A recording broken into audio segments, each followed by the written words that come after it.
Hej gutter. Jeg har fået en forespørgsel på, hvordan man lige får presset en fjeder sammen i vores fjederpresser. Så det vil jeg lige hurtigt vise jer. Det som gør sig hurtigt lige gældende, inden vi går i gang, det er jo selvfølgelig, at man lige skal være sikker på, at der er sat strøm til. Og ellers så er det egentlig bare at få trykket start på den, altså på den grønne her. Så vil den begynde at rumstere lidt.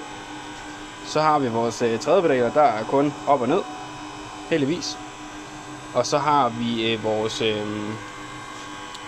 vores ører, vi kan montere fast på, som skal passe til størrelsen af vores fjeder. Og i det tilfælde her, der sidder de rigtige på, så vi kan godt sætte vores fjederben op i.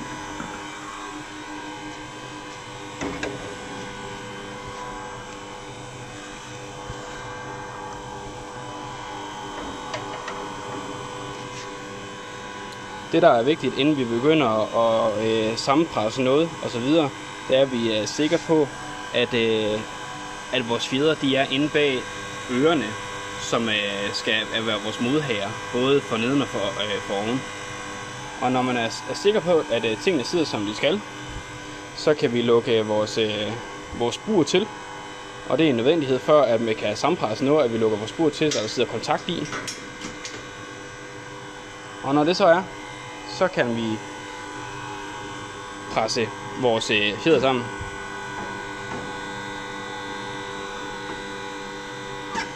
Og når vi har gjort det, så kan vi slukke maskinen. Og vi kan komme ud ind til buret her. Og så sidder vores støddæmper løs her. Og herefter så kan man jo så få skruet vores tårnleje af. Det tilfælde her kan man sætte nogle umbraco i midten, og så kan du bruge en fastnøgle ved siden af til at skrue løs.